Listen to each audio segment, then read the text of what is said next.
25th of June we are, and we're here on Sacred Segments. Great to see you all, ladies, my beautiful friends. It's been a while since I've done Sacred Segments. Even though it's been 2 weeks, it feels like longer. And Mm. before that, I had about a 6 week break. We're in the height of summer here right now, so it's really been a warm day in the UK. I don't know how it is for you, Bonnie, where you are. Very hot. Is it hot as well? Yes, hot. Well, us, Humid. yeah, in the Humid. UK, we've got something of a heat wave.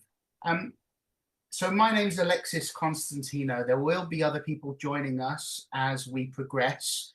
There's about 10 people that have said that they're going to come onto the group this evening. And our main guest is joining us at 7:30. Her name is Dr. Gigi. She's a Colombian shaman that used to be a plastic surgeon of all things. And she sort of transitioned into the spiritual realms. Let's go around the group and do a little introduction. Let's start with you, Carina, if that's okay. You want to say hi? Yeah. I purposely put on mute just to not interrupt. Hi, everybody. My name is Carina Coen. I'm a holistic beauty therapist, and I run a B&B and holistic center down by the sea in a place called Broadstairs in Kent.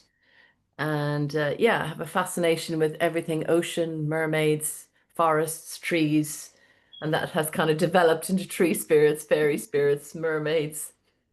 So I'm kind of live between two worlds, the real world of practical and then the other magical realms. But which one is real? Well, there you go. You I don't know sometimes. I try not to watch the news too much, but Same. yeah, Same. you Yes, have to try and straddle two worlds. exactly. I'm ignoring the news as well. It's lovely to see you. Lovely to have you here. Karina's been a good friend of mine for many, many years. And Bonnie, it's been a while. Great to see you again. Yes, it has been a while, hasn't it? Yes. Yeah, it has. And okay, I'm in Galveston, Texas, and very humid here. Mhm. Been raining today and thundering, so hopefully I won't be knocked off. And let's see, I joined Lexus probably in 2020 or 2021. It was shortly after I had a near death experience, and I was able to come on and explain that occurrence with the group. And I stayed with Alexis in the group for quite a while, and then we just kind of drifted off. I don't know where we went, but we're back here today, and I'm so thankful to know Alexis and to reach out and learn about my English and Scottish connections through you guys. And I'll share more about that a little bit later. You know, it really resonates with me that you say Scottish. I can really feel that energy in you, like really strongly. It never occurred to me before.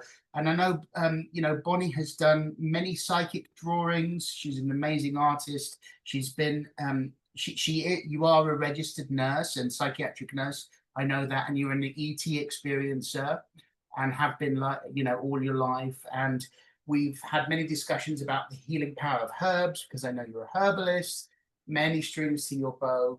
I know you were a flight attendant as well, and an interesting history with UFOs, which, I could talk about for hours. It's great to see you, Bonnie. Thank you for being here.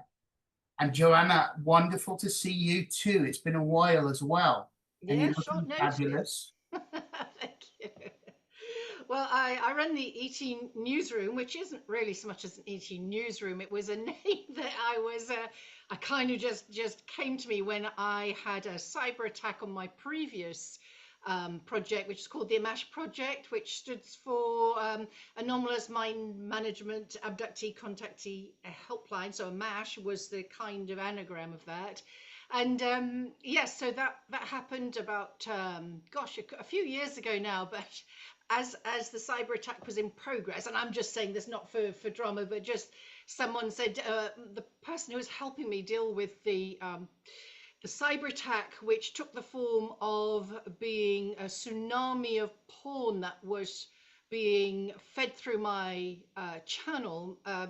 And of course that couldn't stand. So they said, I think I can manage to save most of the content if you can, as he was showing me live the links, because he said to me also, this friend who was helping me deal with this, gosh, I didn't know you had subscribers. I said, I don't. He said, oh my God, they're subscribing to the porn stuff. So that was a horror show for me. And so he said, quick, think of a name and I'll just dump all this stuff onto another platform, which, and I just said, oh, the ET Newsroom. So that was that. And I got over the shock eventually of being hacked so badly, but you know you're over the target when they try and take you out. So Yes. and since then, so what I've been doing since 2011, part of that under the Amash Project label, is I've been interviewing experiences, Bojen, like probably like yourself, for all of that time, and also researchers, and been developing projects like the Eclectia album, which happened, I put together a while ago with a colleague who sadly since left the planet unexpectedly. People keep leaving and things keep happening and changing like that. So there's a lot that I've developed in the pipeline, as it were. And really, my platform was about giving people a safe, unjudgmental ear to speak about what they've been through. And it's interesting because last night I was in London attending a screening at the View Cinema of the Rain Dance film festival with some people. Mark Christopher Lee was one of them, and he has a unit called NUB Films, Nub Films, and they're just looking at Rendlesham again from just a British, exploratory point of view. So not with lots of input, but it really more of a sensory thing, what they felt from it, and it was very interesting. So it's like there's a new wave. I'm just saying that I'm finding that of people coming in to express what is going on, and especially in the UK, it seems to be a real push. And I met another few folks who were really wanting to get this disclosure going, because they said, well, it's never going to happen through the government. And one young man had said, well, I've got high up family connections with, let's say royalty, I don't know what degree, and they've had a witness come forward, a whistleblower, if you like. And so apparently Dr. Stephen Greer is taking that material and going to package and present it in due course. So, the reason I'm telling you that is it's quite exciting that there's a lot going on in that way, and ways that I hadn't sort of thought about before. So new doors being opened, minds being inspired, and all the information. And recently, just to finish, I interviewed a young man called David Tame, as in taming animals or taming yourself. And he was telling me how at 70 years old, he'd put the dots together finally of some experiences beginning when he was a young child, which everything indicated that he had been an abductee and maybe a contactee in some degree, and how amazing it was. And as we discussed things, he talked about the masters and how he'd taken time out, 10 years in fact, to go to India, the Himalayas, and in search of the masters. And I thought I would touch on that subject tonight as a possible area of interest for everybody, because we don't hear that talked about very much, and I'm quite intrigued by it. I'll finish now. Yeah, it's a fascinating area of study, particularly Admiral Byrd during his expedition of Antarctica. And the real reason for that, of course, was kept secret. And his experience in Antarctica was also kept secret from the public. And I'm sure you ladies know about that. We won't go into that in great detail, but it's an area that we could talk about. Do you mean that there were the subject of the masters involved? Is that what you're referring? There was just, I'll just very briefly encapsulate it. So there was a hole in the earth that was spotted from a plane that you could fly into, And when Admiral Byrd went into that hole, he was greeted by a very ancient being called the Master, who took him and, you know, said that he was very, very disappointed in humanity and their current evolutionary state. And yes, there's a whole sort of ET connection there that is very, very ancient. But we'll talk about that at another time. Yeah, fascinating stuff. Thank you. Would anybody like to go first? Do they have any preference? And if not, then I will call it. No? Okay. Well, Carina, are you happy to go first? And I will start timing if you are happy for me to do that. That's fine. Yeah. I mean, it's quite simple what I'm doing. It's just doing a little meditation and a song. That's really all, really. That's kind of, I just want to keep it nice and gentle. I think that's quite an in-depth discussion there. Gosh, you could really, you know, that lady is incredible. Like both of those ladies, they're just that you can really go to places like that. That's incredible. So I am offering something completely different. Mine is more oceanic and more gentle for the mind and a little bit emotional. Sometimes in the past, in small audiences I've done, people have started crying and things because it can kind of release deep emotions hidden within us. That's where I got the interest in this kind of work because I'm a physical holistic therapist for 30 years. So my office is dark and womb-like with candles and soft music and essential oils and warmth and, you know, movement. And so it's like that has been my entire career, if you like. So I have sort of a slightly different view on the world in some ways. In that kind of dark space, I find a beauty. It's kind of strange. So we'll start off with just a very simple mermaid meditation. I wrote this back in 2012, actually, so it's quite a long time ago, but let's see. As you're preparing that, can I ask, can you hear this sound? Can you hear that?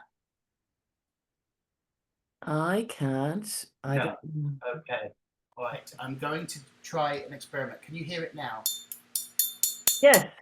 Okay, great. When you hear that sound, it means that there's 2 minutes left, and then when you hear it again, that's time. Okay? Okay. May not be that long with me. So ladies and gent, thank you very much for being here for me to enjoy my voice. So you've got a choice of closing your eyes if you wish. Depends how you use your imagination. Or you can have the image of the mermaid in the background. Imagine a beautiful mermaid swimming in the clean, pure ocean waters towards a steady rock close to the shore. You can see her as you walk along the rocks by the seashore. You move closer to get a glimpse of her mermaid tail. You are intrigued and curious to find out more. The smiling mermaid beckons you to join her in the water. You feel drawn to go to her, as if under a spell of enchantment. You know in your heart it's perfectly safe to follow this mermaid. The mermaid greets you as you enter the water, gently diving off her rock to swim beside you. She takes your hand. You have no fear. As you dive below the waters, you begin to see a whole new world. Colorful seaweed plants, mysterious sea creatures who seem to smile at you as if they're saying hello. This is a world unknown to you. You start to feel a sense of belonging, a cleansing of your soul. You're finally no longer weighed down by anything sad or worrying emotions. A feeling of inner peace and tranquility move through you as you're guided through the depths of the sea. The alluring mermaid swims by your side and guides you to sit comfortably upon the seabed. It is most strange, but wonderful sensations you feel, as if you were a fish. You're now utterly centered and grounded, even with movement all around you. The mermaid hands you the most exquisite necklace of pure pink pearls with ornate shells and a small golden figurine of a mermaid. Softly she begins to speak. My dear human, these pearls are the queen of ocean gems. They are a natural symbol of beauty and love. They will help you in all of your relationships, but especially in reminding you to love yourself. Please, dear one, allow these magical pearls to guide you to your own divine, pure, feminine, and healing masculine energy and the elegance within you. Swim forward and fear not your future, as you can trust your heart and your intuition. Be direct, honest, clear with your communication. Remember, you have purpose, style, and grace. You can swim with confidence now through the ocean waves back to your world. You lift yourself up from the seabed, slowly finding yourself swimming back to the seashore. You have completely absorbed these healing, loving words deeply. You feel lighter and happier. You see yourself back upon the sand now, dry and relaxed. Your eyes are still closed, but you become aware of the wind and people and sounds and playing on the beach. In your mind's eye, you're still holding in your hand the mermaid necklace. You treasure this magical gift, and you recall the wise advice from the mysterious mermaid you just met in the waters.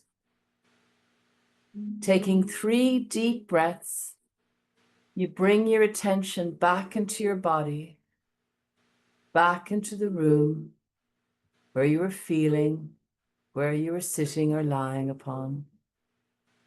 Open your eyes slowly and return back with a renewed sense of fresh passion, gratitude for your life. You are here as water to love and be loved as you are.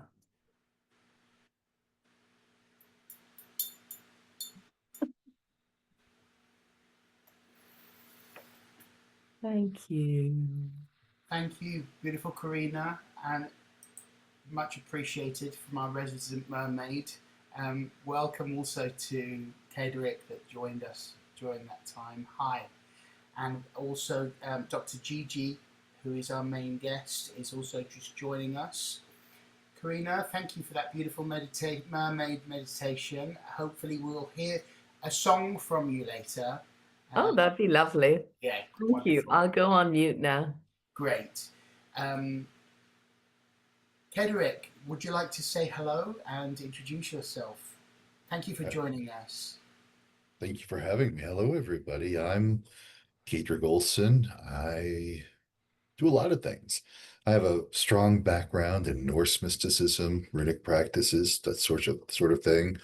Grew up in the paranormal, so I teach paranormal work, and as a big part of that, there's shadow work, getting deep into the darker places inside to clear those blocks, to help you better connect spiritually and clear away all the negativity, that sort of thing. And so I'm working to incorporate all of those together.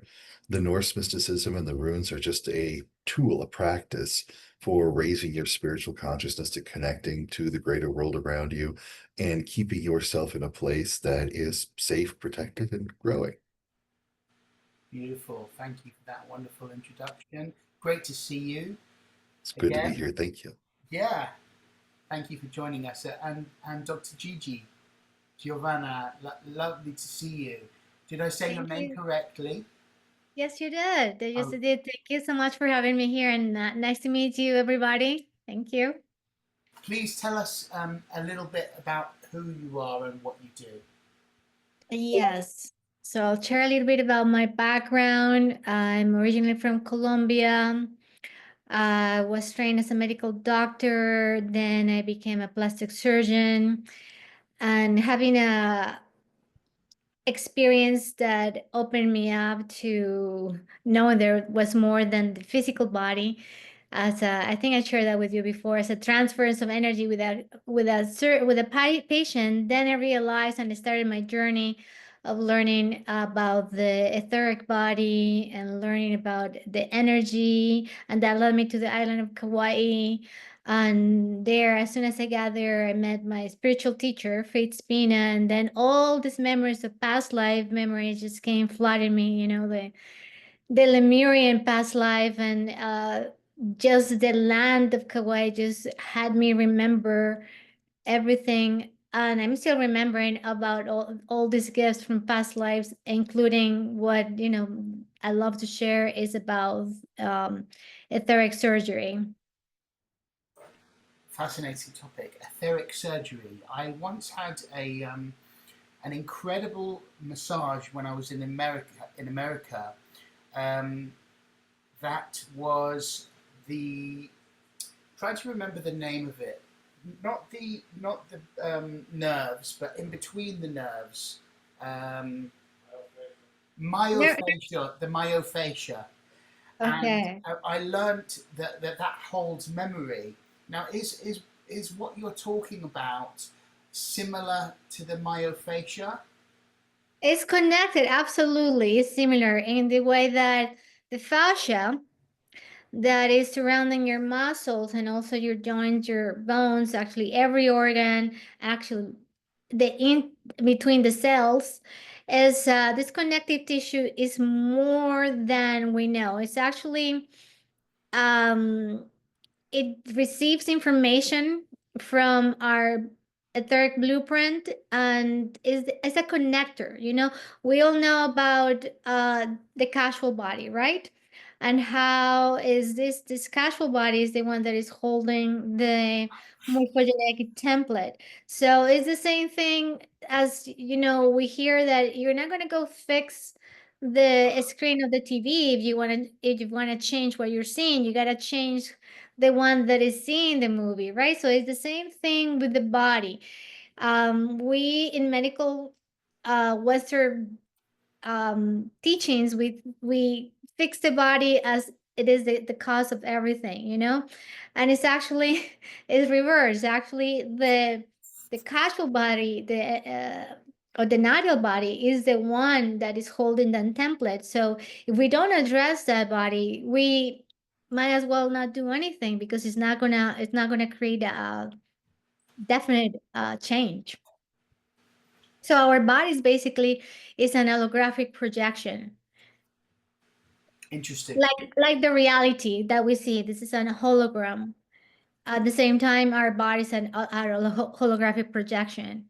So the connection that you're asking about the fascia is that our fascia is like a crystal, is receiving and transmitting that connection with the nodal body. So if there are points in our fascia that are blocking that connection with the nodal body, so we're not getting the right information and the right transcript of our DNA, and that's where we have the issues. So, and the ancients knew that, the Chinese knew about the meridians, and it's not new. It's just all, but we haven't fully understand how it works. Well, that makes So a lot of sense with acupuncture, like what you're talking about. say that again, I'm sorry. It makes a lot of sense with acupuncture and acupressure, Yes, disrupting the flow of energy. Yeah. exactly. So what you're saying about the fascia and how that is related is that, and I'm sure if you're having a massage or maybe people have experienced that, Yeah. when the practitioner touches certain aspects of your body, especially the psoas, there is a massive emotional release, and sometimes there's crying without knowing why, is because that trauma or that memory was stuck in the fascia. Makes sense. Yeah. Carina, who is the lady with the mermaid at the top, is a massage therapist and a healer. Oh, nice to meet you. Our resident mermaid, as I call her, because she works with the ocean and with the world of the fae or the fairies, and does magical work as well as massage work. Does anybody have any time constraints this evening? Just so that I can find out if you do. So I can just order you guys. No? Okay, wonderful. If you do, please speak up. Don't be shy. What I would like to happen next is for Bonnie. If you could talk next, I'll give you a 7-minute timer. And at the 5-minute mark, you'll hear this sound. I don't know if you can hear that. And then Dr. Gigi will speak, and then Kaedrich, if that's okay. And please feel free to interrupt or interject at any point. If you have questions, please, this is an open discussion. Just quickly around the group, for the people that weren't here when the introductions happened. Bonnie is a psychic artist, as well as a near-death experiencer, a lifelong ET contactee. Joanna, who runs the ET Newsroom, is an author, and you do many other things as well. I also trained as a regression therapist or pre-creation therapist, and have done a lot of that healing over the years. Not like yours, Gigi, but yeah. Kaedrich does incredible magical work. He's been featured on Gaia TV, and he has an incredible body of work on his websites, both in video form and written form, I'm sure. Please tell us your website, Kaedrich. Sorry, I had to get that mute button unhidden. That's okay. My website is pretty simple. It's kaedrich.com. And it's spelled K, is it A-E? Mm-hmm. A-E-D-R-I-C-H, is that right? Correct. Beautiful. Amazing name. I want to hear more about that in the future. Bonnie, tell us, I'm going to hit the timer, and Okay. You start, please. Okay, thank you. Thank you. Hello, everybody. Again, my name is Bonnie. I'm 72 years old. I live in Galveston, Texas. By profession, I was a registered nurse for over 30 years and a flight attendant before that. Like everybody, I always wondered what consciousness was.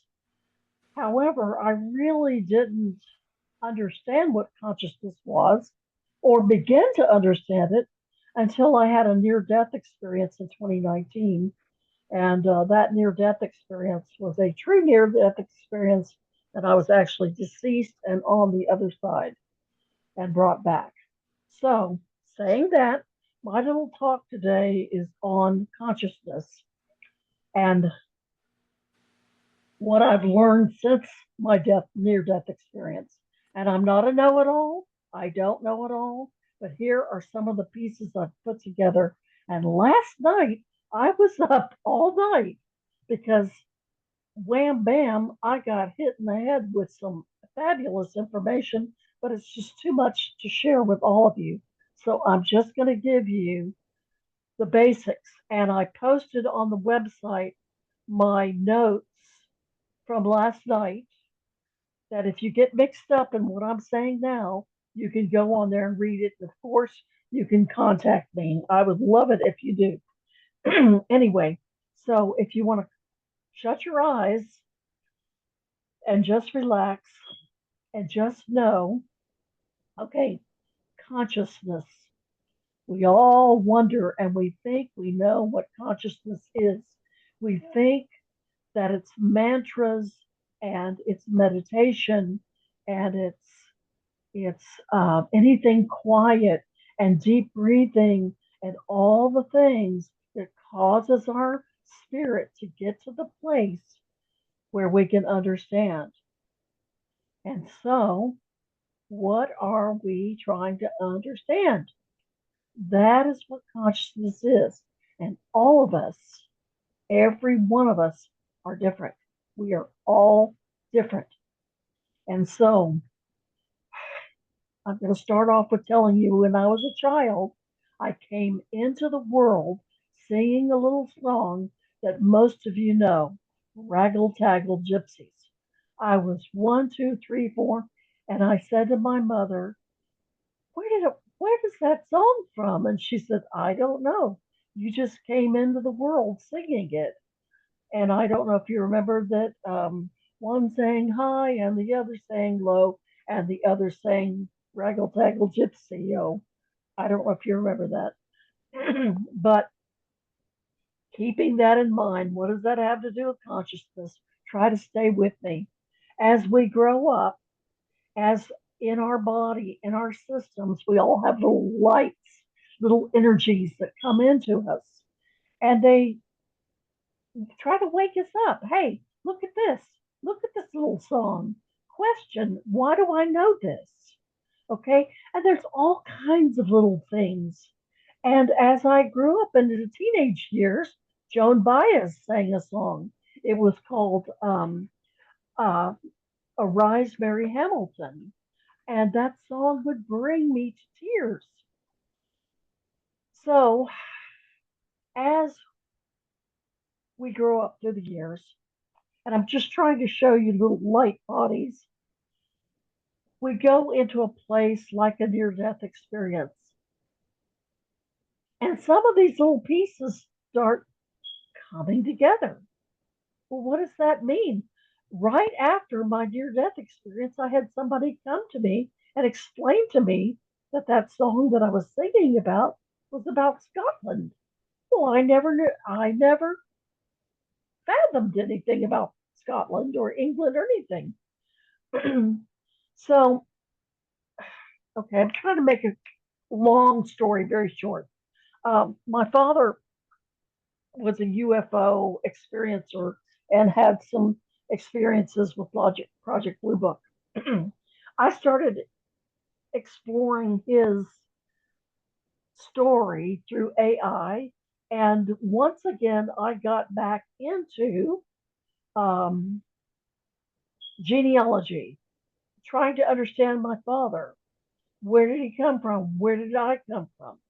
And in the genealogy, I've been in it for many years. In the past 2 weeks, it just suddenly opened up as if the lights just came on, as if the little bitty lights all through my life that have been shining on my light. Pay attention, pay attention, pay attention. My genealogy awakens, and I begin to see who I am. And I get on Ancestry. My DNA was stolen from 23andMe. And I get on Ancestry.com and I get on um, um, My Heritage. Both of them lead me into my genealogy into the Scottish and English nobility and Scottish royalty. Listen, I'm not telling you that so you can go, oh, wow. And it's just that we all are connected to something. And so, how is this going to connect back to our consciousness? Okay, and that's what I'm trying to get at. Last night, I'm following my whole genealogy with AI. And every time I get somebody in my family, I put it into AI and it starts linking all the dots, all the things, everything in my life. And I put into AI, I said, I put in the lyrics to Mary Hamilton. Well, the word Hamilton came up in my ancestry. And so AI says to me, do you realize that your ancestor was Mary Hamilton? Do you realize you are related to the Scottish clans? And it gets much deeper than that. And I was awake all night because it was such a wowing experience. And I realized then that my consciousness was in bloom. Something had bloomed from all those little lights that came through my life since childhood. And instead of ignoring those little lights, eventually Seconds. it came in, it came to me. I didn't seek after it because if I had sought after it, it would have come to me. So I had to wait for the right moment for the lights to align with my life, that I found out my consciousness was directing me into my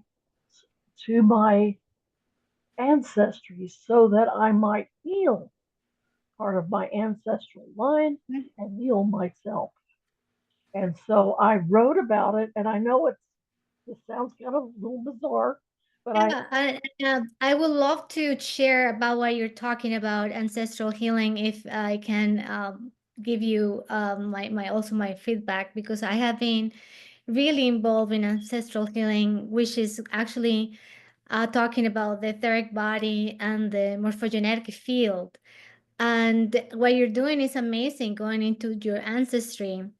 As it's exactly, you know, we think we are some of our own traumas, but actually we have inherited all this from our past generation. exactly, And it's actually exactly, held in a morphogenetic field. So it's passed on generation by generations and generations. So sometimes right. actually is saying, you know, you have this bad habit and you're saying, oh my God, I don't understand why I do this thing. And then when you start going into your ancestry, then you realize that it's a pattern and behavior that has been Oh, let inherited for generations and generations and Yeah, generations. and my daughter's name is Elysia, Elysia. Not many people have that name, right? I found in my ancestry last night one of my ancestors in that line is named Elysia. Wow.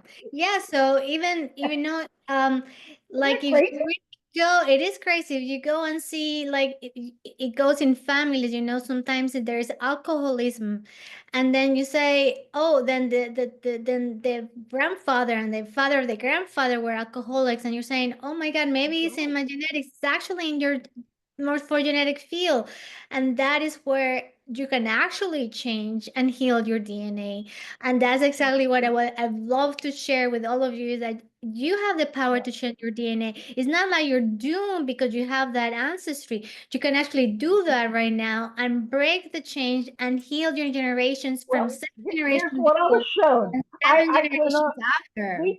we cannot go back and change the past. However, we can change the future.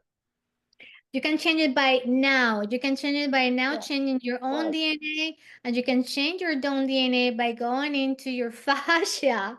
You go into the fascia and see where that blockage is, and then you release the pain that is in the fascia, and then you reconnect with that natal body, and then you heal the DNA, and then you heal the ancestral healing. So it is fascinating, and this is my passion. It is Actually, very fascinating. that is kind of like merges with what I wanted to share with all of you today. Yeah, yeah.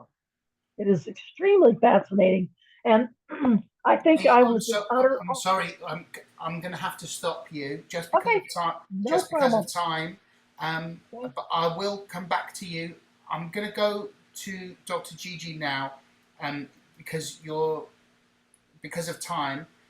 Yeah. And I do have we'll to go in like in 15 minutes. go ahead. Yeah, please carry on saying what you were saying. Yeah, so I appreciate you sharing your story, Bo, because it kind of matches with what I wanted to share about etheric surgery and how that relates to the fascia. So we can go and research her ancestry, and actually, it is very helpful. And at the same time, what we got to do, we can actually do that right now. And something that a very simple thing that we can actually start doing is when you close your eyes. There is like you can do this blindfold where you put this for 30 minutes and you start navigating and just getting in touch with your etheric body, that is a great start to start connecting with that aspect of yourself. But it also, with a practitioner, what it does is just hold the frequency where it's stable enough that you can get access to your higher self. It's all, everything is through frequency.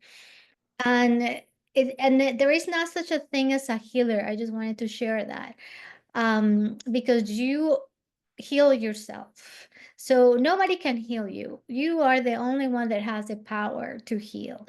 The only difference that a person like me can come as a benefit is that I have practiced, and I'm still practicing for many years, 14 years, on how to hold the field. And I'm going to share a little bit more about what I mean by that. So basically, I'm just going to share a little bit of the science about frequency. As many of you know, there are solfeggio frequencies that are very healing. I'm sure most of you know that.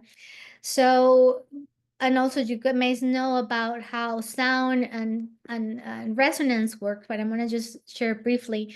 When you have an instrument, like for example, a tuning fork, resonated at a very strong constant frequency, for example, 532, and you have another tuning fork that is not vibrating, as soon as you put them into contact, the second one is going to start vibrating because it's going to entrain with the frequencies of the one that has been holding that frequency. So that is exactly how this healing works.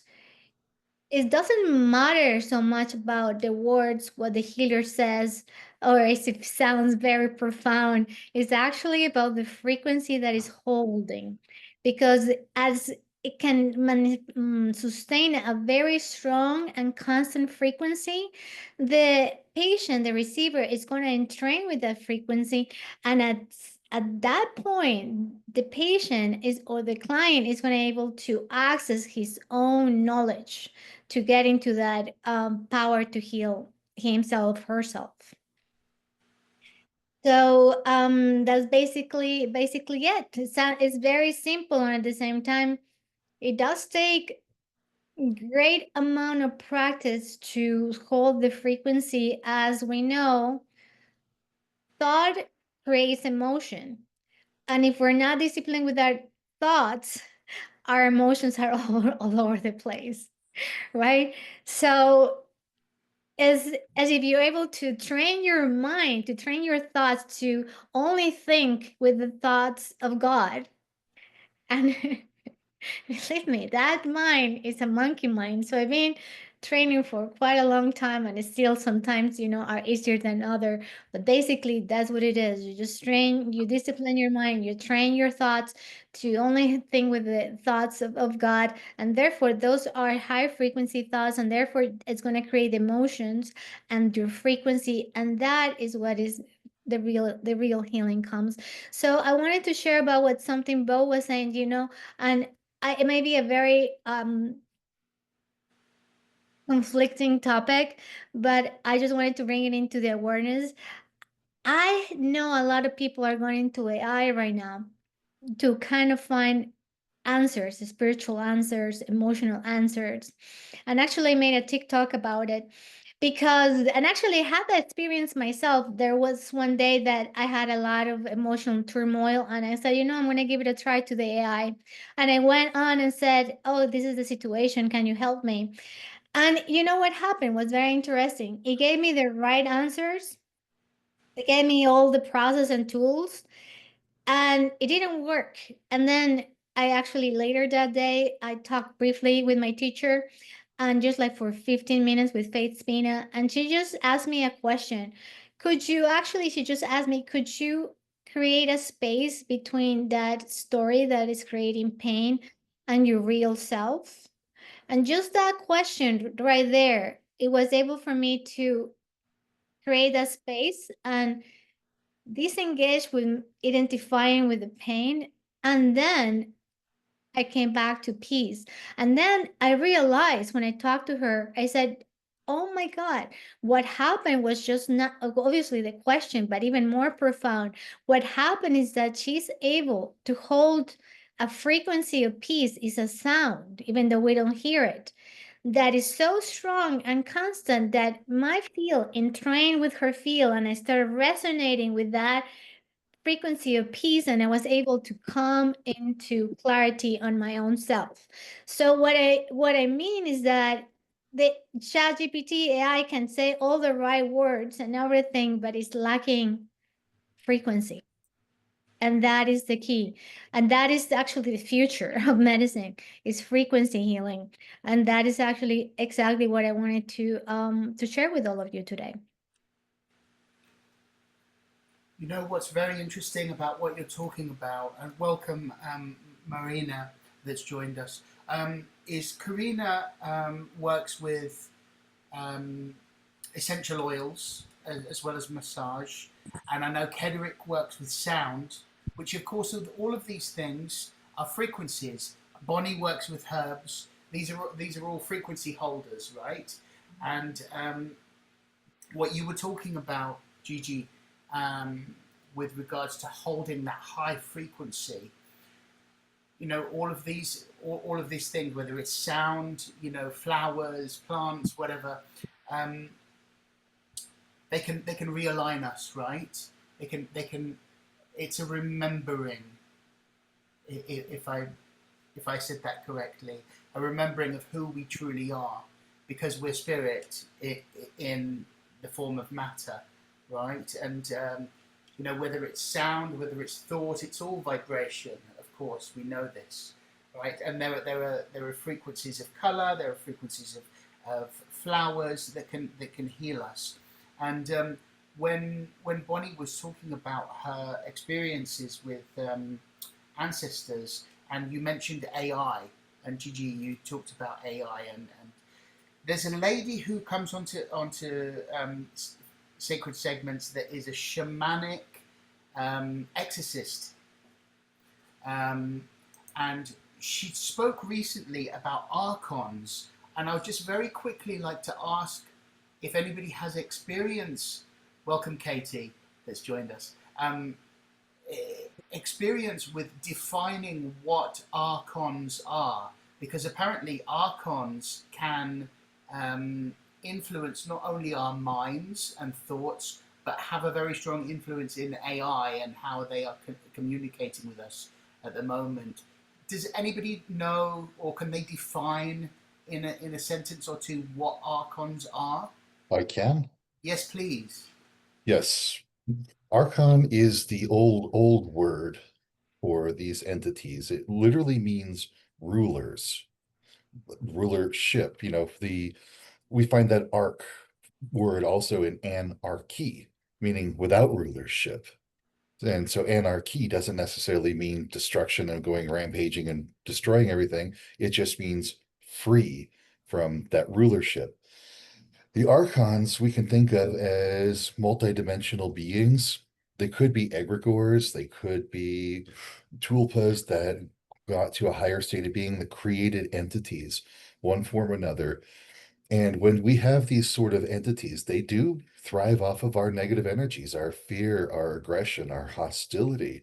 The Old Norse called these the Thurs, which they're a form of a giant. They always had names like Hati, the hater, Angerboda, the boding of anger.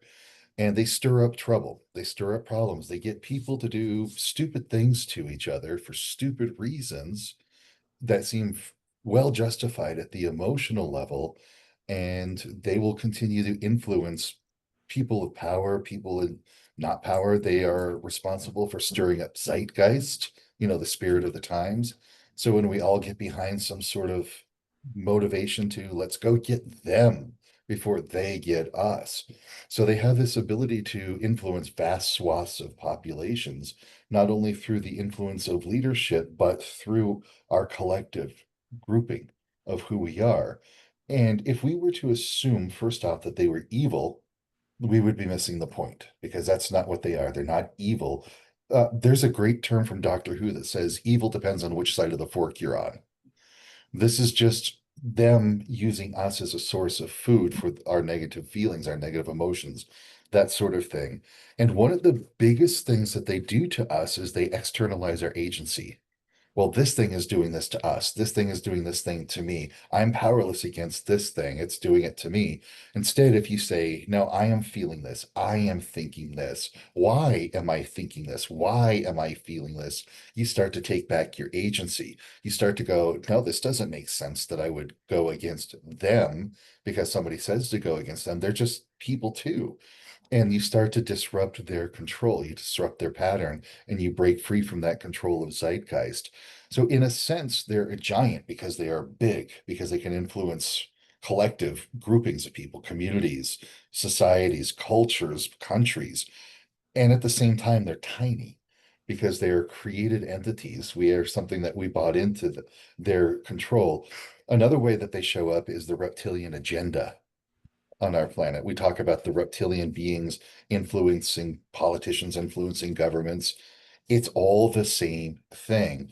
And like I said, the biggest thing that they do is they get us to give up our power, our control. But the moment we start to go, why am I thinking? Why am I feeling? Why am I experiencing this? What can I do about this? You disrupt their control, and you have that ability. You always have. And the more we fear them, the more in control they are. So don't be afraid of them. Oh, that's Don't amazing. avoid them. Take back your control. Say, no, I choose to feel different. I choose to think different. I choose to act different and have a different experience than what I'm being fed. And you will disrupt their control Very from the powerful. individual level. Thank you. Thank you. Um, I just want to come back to you, Dr. Gigi, for 1 second, but just notice, I just like to notice and acknowledge that the word archons, when I overlay it with my Greek knowledge, the first part of it, archei in Greek, means the ancients, the ancient ones. So these beings must be really, really primal, you know, like part of the primordial soup of creation, some kind of chaos frequency in manifestation with consciousness, right? Really interesting, Kaedrich. Fascinating and very empowering if we can take that responsibility and realize that we are truly responsible and in control. Thank you for that little gem there. Dr. Gigi,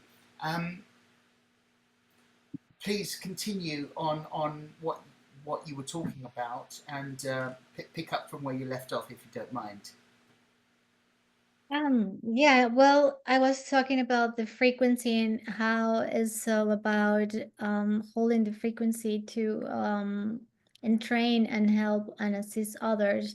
So maybe what I'd just like to share more about that is I love the how to combine science with the spirituality.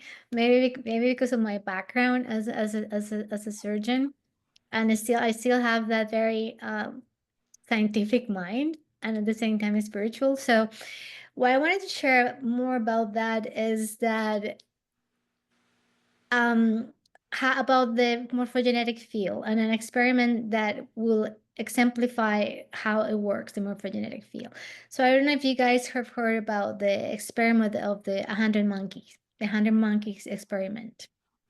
If not, I will share briefly. Yeah, Carina, you heard that it's the 100 monkey. So it was basically that in an island, I think it was in Japan, or one of those islands, they taught the monkeys how to wash their potatoes before eating them. And then those monkeys were teaching the other monkeys. And something very interesting happened, that's why it's called the 100 monkey effect. When the critical mass came to 100, the other monkeys in other islands start washing their potatoes without having any physical interaction. There was no physical interaction that they knew how to wash the potatoes.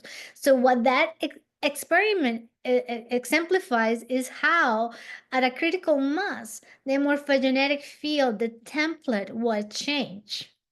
And that's exactly how we're going to do this ascension. We are just going to create this domino effect, if you starting vibrating at a very high frequency, the truth, and it's stable, then the other human next to you is going to be affected by resonance. And then we're going to go one by one, create a domino effect until we create the 100 monkey effect, meaning we reach critical mass, and then we change the morphogenetic field, and then we change the whole template, and then we enter into what is called the new earth. So it's simple, right? Sounds very simple. So, but it takes each of one to do our part and discipline our mind.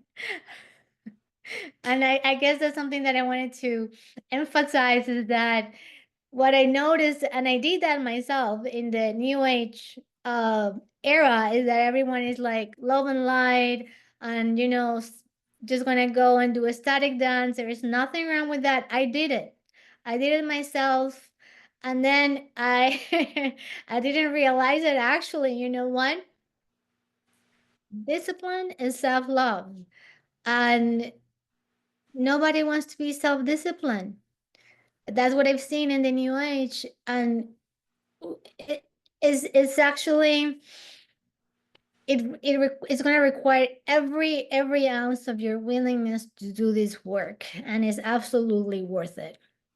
That's what I wanted to say. Okay, you have 5 minutes left of your segment before we go to Kaedrich, and I also just would like a 2-minute introduction from Katie just before we go to Kaedrich, just for her to tell us about her work and who she is. But I'll come to you in a moment, Katie.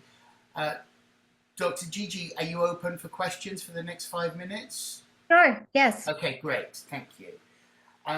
So you mentioned about, how it's going to take a lot of discipline, and that we don't want it.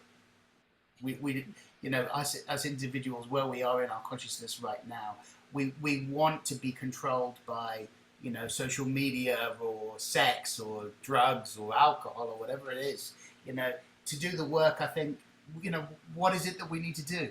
Actually, that's a good how you say it. We don't want to. That's the gap where we come into separation. Identifying yourself with the mind that says that want that. That's not who you are.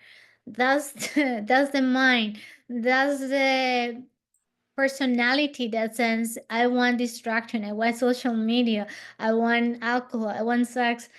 You can hear it in the background, and you can say, oh, okay, yeah, my personality. That's not who I am.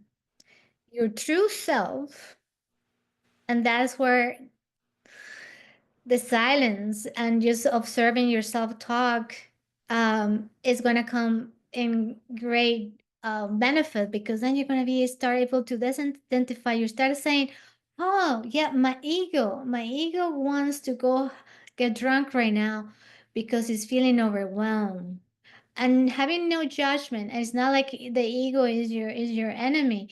So it's just like a wounded child, and that requires compassion, and saying, okay, I hear you. I hear that you're feeling quite overwhelmed right now, and I'm going to be your parent, your loving parent that you never had. I'm going to tell you, what do you need? You're sad. I'm going to hear your feelings. What are you sad about? What do you want to numb about? I'm listening.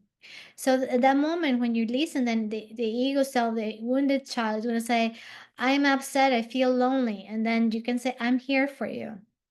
And then in you can actually rock yourself and feel like you're holding your inner child. And that is basically, in a nutshell, is the process of reparenting that wounded self, and teach that inner child, ego self, what love is, which is like a loving parent is not going to say, yeah, I'm going to let you eat the cookie before dinner, because is going to say, no, you're going to have the cookie after dinner because you're going to have your nutritious meal. So it's just basically reparenting yourself and disidentifying with that wounded self, which is not you. Makes sense. Any question for Dr. Gigi from anyone?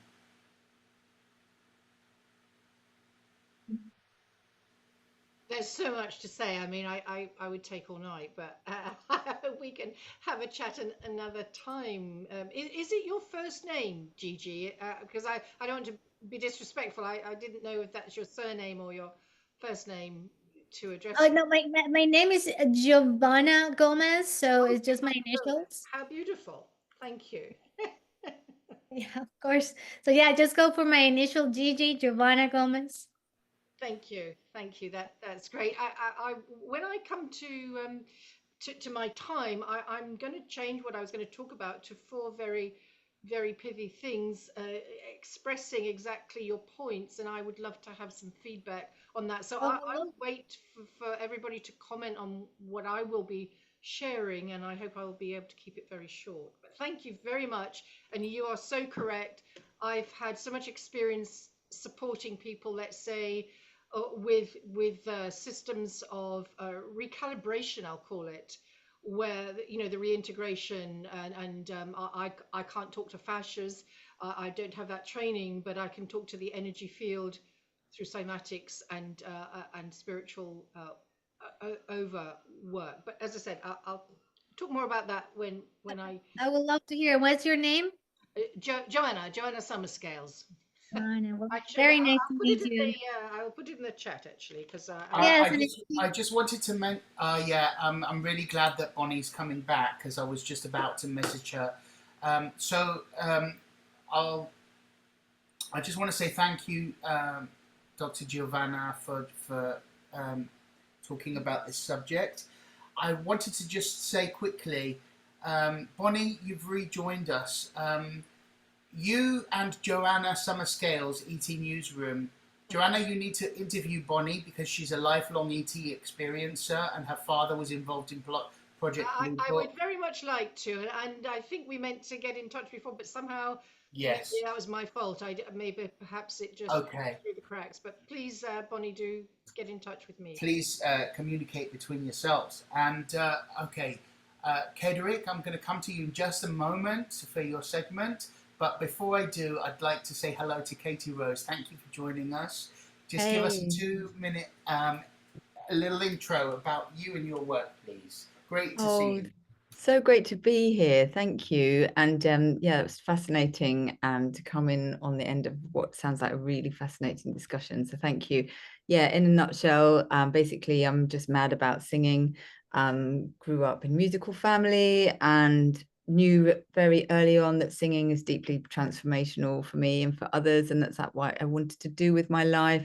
That's led me on a kind of pretty technicolor journey through all sorts of things, through exploring sound healing and singing for meditation, chanting, and I also now work a lot in community settings, leading choirs and singing groups in hospices and hospitals and care for carers, mental health groups, and also perform and create my own music. So that's what it's really all about, that incredible sound vibration and my understanding of the voice being a really holistic experience, that it's a multi-level experience, because of course we are multi-level beings and our voice is the expression of all the levels of our being. So that's me, that's really what I'm about. And thank you, Alexis, for inviting me. And it's lovely to see my friend Carina again, and lovely to meet new friends as well. So thank you for having me.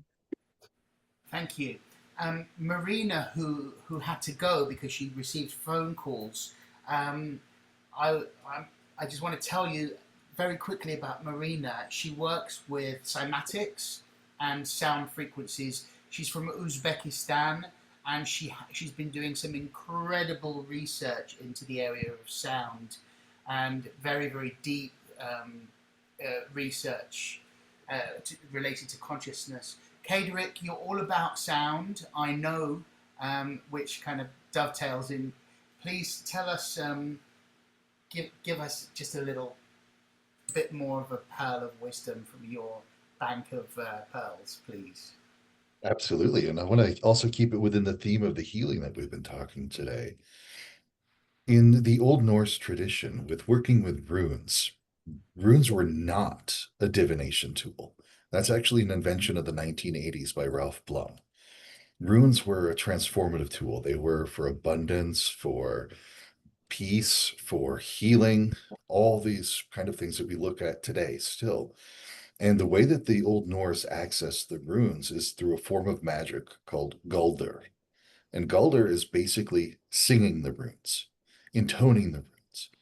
And every rune, of course, is a letter. Like the first rune, Fehu, looks like the letter F. It has a sound of F. Yep. And it is where we get the letter F in the English language. But its original meaning meant cattle, because that was how they knew about wealth. That's how they knew about abundance. They were a very agrarian society. And today, Fehu is really about value, about the value we see in ourselves, value we see into the world. And so when they would sing the rune Fehu, here's the key components: think, feel, experience. Think about what value and wealth means to you, even.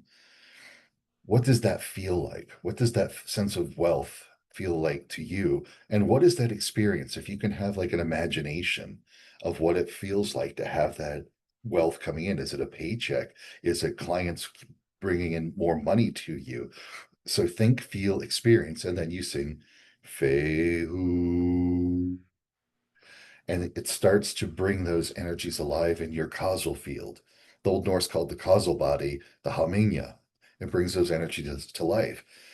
And in my work, I've got like 10 rules of interacting with the paranormal, but the biggest one that I share all over the place is similarities attract and perpetuate. Whatever your energy field is, you will draw to you. So when we think about increasing wealth and bringing in wealth, you don't think about not having it, because that's one of the biggest tricks that we have out there is I want more money coming in. I need more money coming in because, oh, geez, I'm out of money. I can't have money. Oh, where's this money coming from? Whereas if you go, no, hey, I'm grateful for what I have. Look at the money that does come in. Look at the things that I have. Fehu. And you start to resonate, literally resonate, not just sound wise, but energetic wise. Now, with that little bit of an introduction to runes, of course, were primarily used for written communication. It's literally where we get the English language, half of the English language from, is from the runic alphabet and from runic words. Words like day and year and birch come literally from the runic alphabet. And so runes are accessible to us. And because it was a language, it was a living language, it was a sacred language.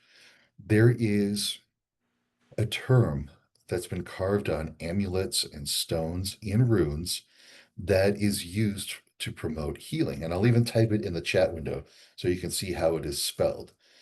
The term is Laukaz Alu.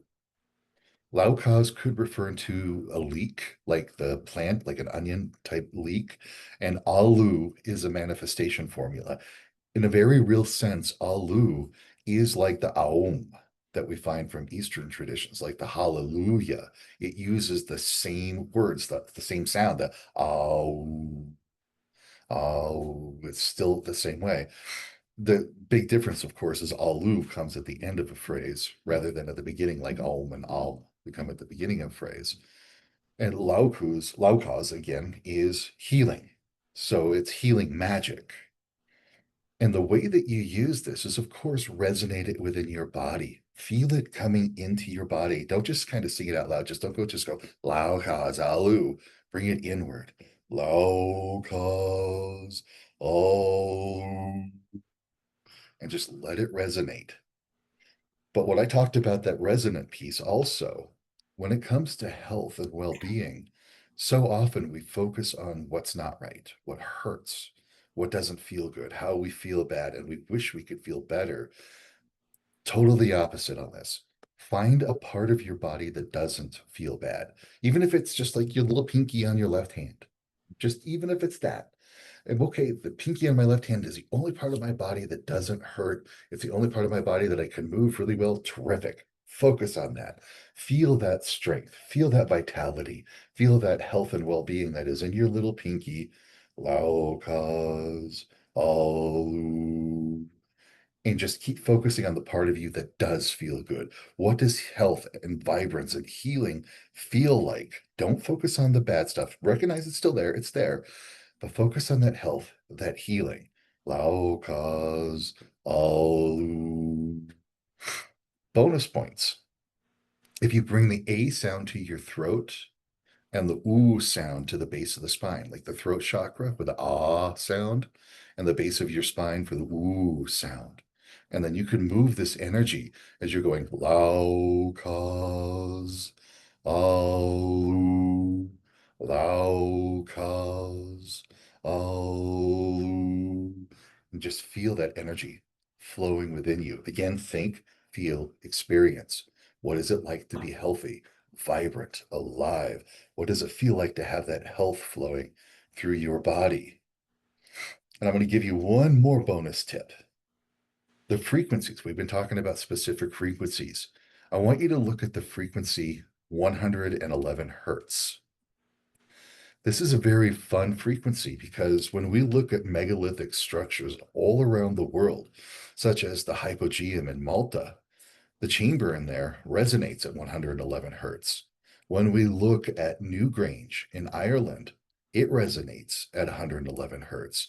And there are very many different kind of megalithic structures that seem to be built with that frequency of 111 hertz. And if you want to know what that frequency is like, if you find middle C on a keyboard and you go down 2 A's, that second A below middle C is 111 hertz. Now, if you were to tune into that 111 hertz and you were to sing that Lao Kaz Alu, let's see if I can even kind of do that here. I'm going to kind of fudge this a bit. Ooh. Lao Kaz Alu. Lao Kaz Alu. Lao Kaz Alu. That will start to make a major shift, big shift. Last bonus point, again, focus, think, feel, experience, health, healing, vibrancy, build that energy up. And then let's say maybe your left leg hurts. Maybe your left leg has something wrong with it for whatever reason. Start to feel that life, vitality, health, well-being moving into your left leg. Resonate your left leg. Bring that sound into your left leg as you're singing Lao Kaz Alu. Again, don't focus on the pain. Don't focus on the discomfort or anything that you might be feeling. Think about the health, vibrancy, well-being, vitality, and have that flow into that. You can carve these runes. You can carve it, write it down, but singing it and bringing that energy into your body, your being, taps you into the ancient wisdom of the Old Norse, because this is a sound, this is a phrase that has been around for over 1,000 years. And people who sang this phrase all focused on health, well-being, vitality, and your voice joins their voice. And it's what I call temporal resonance.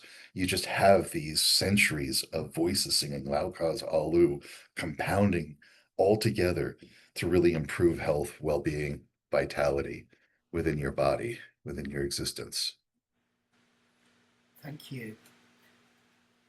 May I ask you, I understand about the Laukaz meaning leak or connecting to water and the ocean.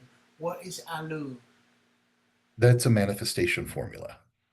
That's kind of like the Om. It's kind of like bringing it into existence to manifest it. It's another word for kind of magic. So Laukaz, healing, Alu, sort of magic. So it's healing magic. Beautiful, beautiful. Is it a rune, the Alu? Nope, it's 3 runes. It's just like they're 3 letters. It's 3 different runes. Amazing. Anzus, Laukaz, Urus. Thank you for your beautiful resonance and for your magical sound. Much appreciated. You're welcome. Thank you. That Thank you. really leads me to Carina, and you're going to sing a song for us, right?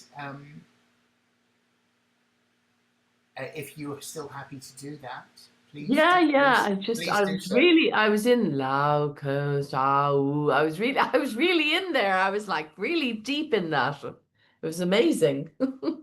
Thank you, Kaedrich. I hope I'm pronouncing that right. You're very welcome. Yeah, you're like a sort of a druid or something, or a bard. I don't know what you are, but you're definitely from somewhere else. We all are, sure. We all are. Yeah. I'm originally from Galway, anyway. So this is a little bit deep actually, and it's a cappella, so I hope you'll be all right with it. It's called Windows to Your Soul. My eyes tell me the truth. They know what's behind the door of my soul. They cry and release the pain. They try and understand what I'm feeling. They know the truth behind the words. His eyes won't tell me the truth. They know what's behind the door of his soul. They don't cry and release his pain. They don't understand what I'm feeling. They know the truth behind the words. When we made love, he told me to look into his eyes. I was so afraid, but it was so beautiful. He called me his beloved. He loved me as a goddess. And now he says that we are just friends. What? My eyes tell me the truth. They know what's behind the door of my soul. They cry and release the pain. They try and understand what I'm feeling. They know the truth behind the words. They say that the eyes are the windows to your soul. I look in the magic mirror of water, and I let the tears flow. His touch, his feel, I will always treasure. My eyes are clear in my soul. I will see him as my friend. His eyes won't tell me the truth. They know what's behind the door of his soul. They don't cry and release his pain. They don't understand what I'm feeling. They know the truth behind the words. My eyes, they tell me the truth. Thank you. Thank you for your bravery and for your revealing of your soul. I really appreciate you, Carina. Thank you. Joanna, I'm going to come Very, to very you brave, next, Carina. Well done. and then to Katie afterwards. Okay, well, thank you. It's really, I think, quite an extraordinary session tonight, Alexis. So thank you for organising it. And perhaps just at the end, if people could leave their contact points, that would be great. I've got one or two. I'd love to connect with some people, and maybe Alex, you can also put the link for the showing, because I think I'd like to share it with some other people, if you don't mind, at some point when you've It will be posted in the next 2 weeks. yes, whenever that is. So thank you, because I never kind of know where to look for it sometimes. On the Facebook page, Sacred Segments. Okay, thank I you. will message you. Thank you. You are a star. Thank you, keeping me on the path.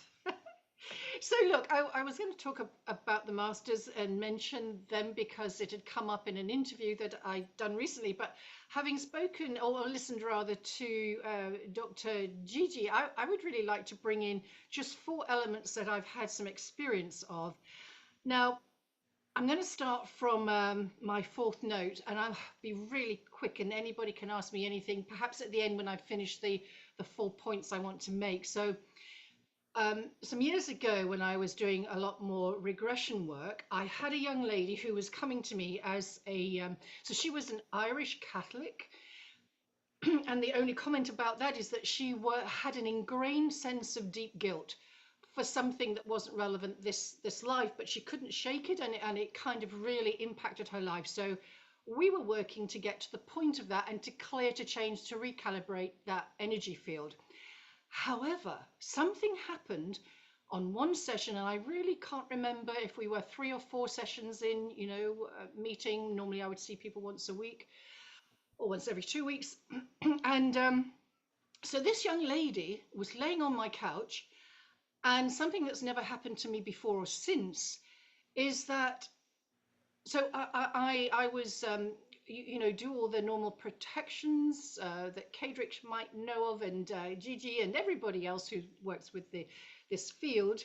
So I always set the safety of my room. Safety is paramount for me because I've experienced lack of safety with somebody I trusted in a therapeutic field, which I feel I nearly lost my life or could have. So it's really important. So I was so surprised when this young lady was suddenly taken over. I was more than distressed. I kind of did everything I knew to do, and a deep male voice came through when I asked if she was okay, and it was yes. And now she had been accessing a memory to do with Atlantis. I mean, how fascinating is that? And she apparently had been one of a group who, in the times of Atlantis, had misused their power, adding to the cause of the disruption and destruction of Atlantis. I mean, can you believe that, right? So I'm just reporting what she gave me. So what she was here to do that day on my couch in her etheric, whilst her body was free and safe under my guardianship, she was being escorted by some other force, a benign force. There was nothing negative about it in the energy field. And she and these people were now to reconfigure their work. They were to, now this negative energy that these people in the times of Atlantis had worked on was highly charged negative energy. Now, I don't know whether they had focused it into a Japanese mountain or whether it was magnetized there for some reason. But anyway, that's where this massive tranche of energy was, just like a nuclear reactor. And they were there to completely transmute it. How wild is that, right? Now, in the meantime, her body had gone rigid, like a board. And I hadn't seen that before either. So I was doing all the protection I could around her and keeping her safe, even to using salt around the body, which I didn't need to do normally. And then when she came back and was released, and I know she was released because her body kind of went limpish, that kind of, released relaxation. And I said, is everything okay? And this deep voice came and said, it is done. Kaedrich, you could probably do the voice much more better than I could, but it said it is done. Now, she had very little memory of, well, she had no memory of what they did to transmute the energy in this Japanese mountain. And I recently wrote my autobiography called Vignettes of a Life, which I put out as a series of short stories, which tells this story as well. And I'd looked up the Japanese mountains, and there was one, oh gosh, I'm not going to remember it this minute, that was known as a sacred white mountain. I thought that's where they stored that energy, I am sure, to kind of use the most powerful sacred energy. So why Japan? What, in times, Atlantean times, what would Japan have been Japan? I don't know. But I'm telling you that story, and I'll leave it there whilst I go on to tell you that I also interviewed Sir Peter Guy Manners long before he died, who was like a professor of cymatics. And he was a very unusual man. I met him and his wife, she was Scottish, who told me, Joanne, we've had many lives together because there was such a resonance between us. But Sir Peter Guy Manners, so I filmed a couple of episodes, which I have out on my YouTube channel, and he's this small, petite gentleman with very curly hair, which he said remained the same since he was 19. And he contends that he was from Spanish royalty. And I don't know that, but he has some very weird, unusual things involving links with ET and deep knowledge of energy. And one time when I was filming on one occasion, I had sprained my wrist quite badly. Before I got to him, we were he was in the Evesham area, which is near Oxford, and I went to Bretforton Hall, which is where he was based, and did his clinics. And it was amazing because and I was in quite a bit of pain. And he said, "Come on, we will do the cymatics and we will get this wrist sorted out." And he had then, in those days, got taped me. So it wasn't CD, it was analog, of course. Analog will be different from digital sound, as I'm sure Kaedrich and others will know about sound and frequencies.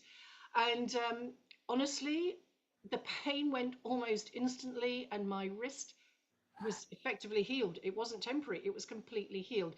So just talking about frequency and how that is healing. And sometimes when we're in pain, I want to say we don't, thank you, we don't get, we are not capable of working with the causal body. We are not capable, we don't have capacity in the moment of trauma, is why I'm saying this, to access it. So sometimes we need some help, some support. The other thing I have experienced was I went to the Philippines a couple of times, and I witnessed and experienced etheric healing, psychic surgery. And I can tell you that one of the people, I went with mainly Germans for one reason or another. And Got 1 minute, Joanna. Thank you. And they love to experience everything many times. And one of the ladies didn't want to have any psychic surgery, but did. And her healing point had a little scar over it. Now, nobody who'd had any healing psychic surgery had any scarring. There was just maybe a pinkish area, and that soon went. So her fear had interrupted the healing process of her body. Now, this soon abated. So that's the other thing I wanted to tell you. And finally, with my Scottish friend, we have cleared many pathways. There was a wonderful man called Colin Bloy, no longer with us, who worked with even the police around Brighton when they had a lot of trouble with bikers, clearing the pathways energetically. And I'm talking about motorways. I'm talking about physical roads and paths. So we can do that too. And we've had the most incredible experience of, in Elgin this was, where the energy was very dark and has a tendency to recalibrate back to its negativity, like a snapback, like an elastic band. But we keep going in and rebalancing that and trying to get to that core aspect. So thank you. That is a quick, really fast nutshell of Fine. Thank you. Amazing. You know, you've reminded me of two things, one of which is Operation Starlight, which was a mission performed by the Etheria Society and the Master Sir George King, and the charging of the 19 holy mountains of the world, which anyone can go to and transmit as much energy as a master through the invocation of certain sacred sounds, raising your hands and doing holy mantra and sending out uplifting healing energy to the world. It's potentized by 3,000 times when you do this. That's Operation Starlight, if you want to check it out. Operation Starlight. And the other thing was about the healing of the motorways that you said. Something that we can all do is visualize the violet flame, requesting it with humility from the Mother Earth, and literally with our visualization transmitting it ahead of our journey. Just take a moment to do this before you do anything, and your experience will be transmuted and transformed. Thanks for that beautiful reminder. Katie, I'm going to come to you for our final segment. Thank you for joining us. Your Irish eyes are smiling. Don't know even if you are Irish, but your eyes are smiling. Thank you so much. I'm here. Yeah, so I'm an 8th Irish, so there is a bit of Irish in me. Yeah.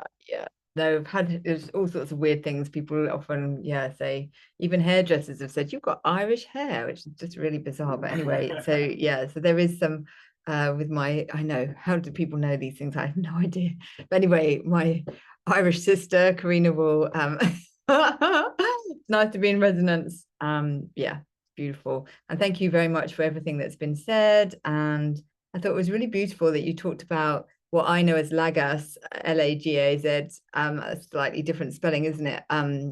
Kaedrich of the rune, but then we went to Carina, and that's all about water and flow, isn't it? That rune. And then I know Carina works so powerfully with that element.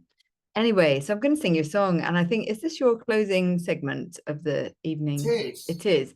So I thought, maybe I'm going to sing my version of a very well-known song, and I thought it might be nice for, you might just want to imagine yourself in a lovely field or somewhere summery or somewhere beautiful, and just let all the resonance and all the lovely things, the energies you've experienced this evening, just wash through and do whatever they're doing for you based on your experience. So can I share my screen? Is that possible? Yes, I will make you co-host right now. Thank I'll tell you when you. it's done. I'm just going to play a little track in the background, and hopefully it'll work. It is done. Thank you, sir. And it's just so lovely to see you and see everyone. So thank you. Likewise. And I love that about singing the runes. I'm really going to go and look into that more. Thank you. Right. So here we are in our summer meadow. It's beautiful summertime. Let us go on the journey of enjoying that. Let me just see where my track is. So yeah, I just invite you to just chill, take a nice, soft, easy breath. Maybe imagine some beautiful sunlight washing through you. You're walking through a beautiful meadow. All is well. You're absorbing everything you need from nature and from everything that's happened for you this evening.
Little baby,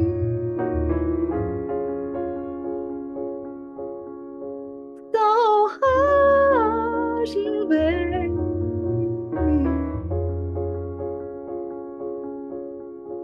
so hush, little baby, don't you cry.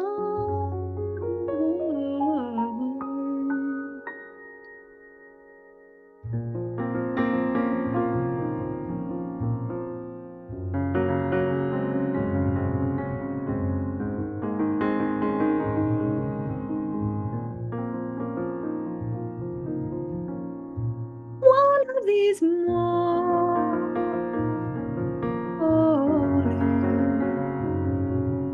you're gonna rise up, rise up, rise up singing. Spread your wings. You'll take to the sky. Well,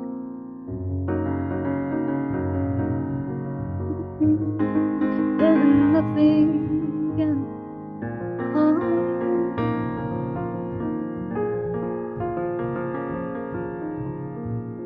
With daddy and mommy, with daddy.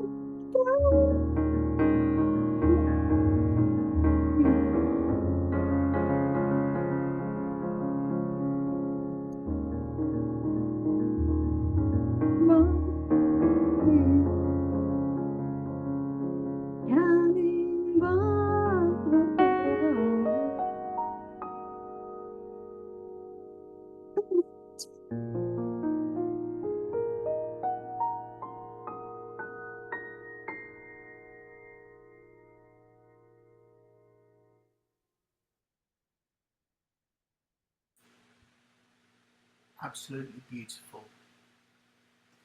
That has great significance for me. Thank you.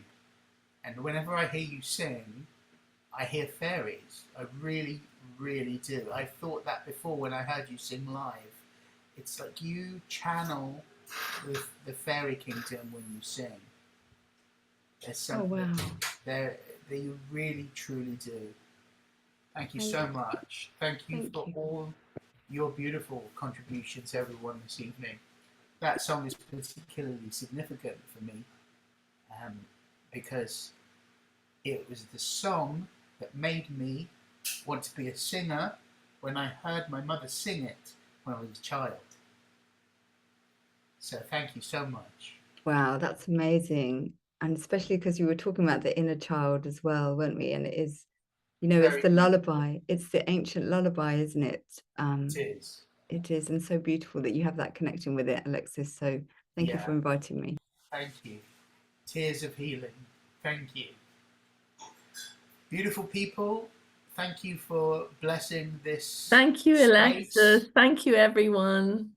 Lovely to see you, Katie. You're all so magical, and I appreciate you all. Thank you so much. Have a beautiful rest of your day. Let's close this session with a word of gratitude and a word of power. I will go first, and let's go around the group. So my word of gratitude is I'm grateful for frequency and sound with love on that vibration. And my power word is resonance. Katie, what's your gratitude? My gratitude is for the abundance, both within this group and within everything that is, and the wisdom that's been shared. And my word of power is song. Beautiful. Joanna, your gratitude. For creation. And my word of power will be love through creation and creation through love. Beautiful, thank you. Kaedrich. Grateful for all of you. I always love to see minds growing, expanding, evolving. And so I'm grateful for the work that you are all doing, because the way we affect collective consciousness and the way we affect all of humanity is through our individual work. So I'm grateful that you're doing that. And I'm going to go with the power word of Alu. Yay. Yay, love that. Which also means potato, right? In Indian. Well, yeah, if you want like Alu Paratha or Alu Madras, sure, yes. The magical potato, I love it. Thank you. Thank you for your wonderful wisdom. And Carina. Wow.